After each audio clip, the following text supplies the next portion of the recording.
Well, good chance you've already heard of the social giving movement. For one man, it is hitting close to home. He's using the crowdfund website GoFundMe for a reason that may surprise you. WMTW News 8's Courtney Sturgeon has the story of how this new age of giving is saving lives. Steve, according to GoFundMe.com, the #1 reason people are using it is to raise money for medical expenses. It's a different approach to tackling debt that can quickly accumulate for millions of Americans facing life-changing illnesses.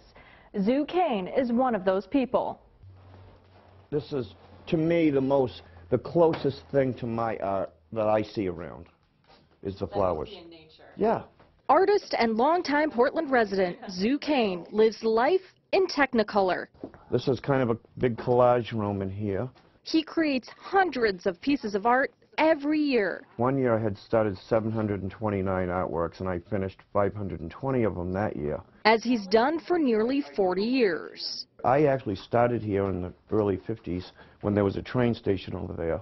Filling his apartment with a lifetime of artwork has been easier for Zoo than receiving a life-changing diagnosis 2 months ago. Zoo has stage 2 lymphoma. It really just stunned me. The accomplished artist had little time to digest the news before having to plan financially for 5 months of his share of expensive chemotherapy.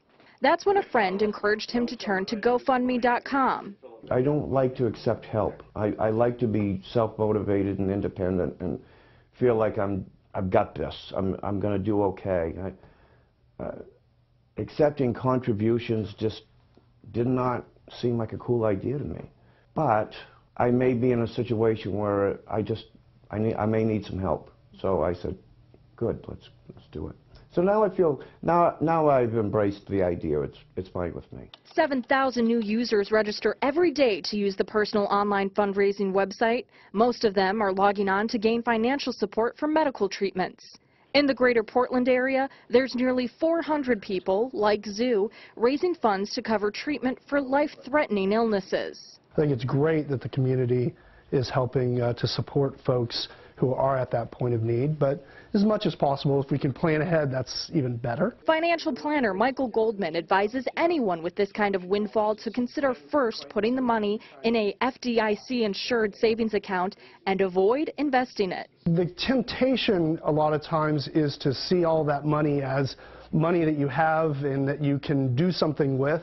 The first thing you do need to consider is that not all of that's yours. Part of it is going to be taxable income, and so it's going to be owed to the revenue services. In fact, the site, like other crowdfunding websites, does charge a 5% fee. The for-profit company says that unlike other crowdfunding websites, that fee does not increase if a campaign fails to reach its goal. Dozens of people are helping Zoo reach his goal of $20,000.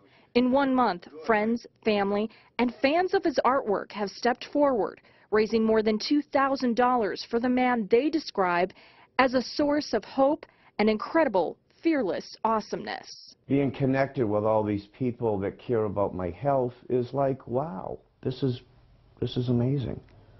For people like Zoo, who started chemotherapy this week, he says he's thankful for the support he's received, and it's helping him focus on getting better rather than paying bills.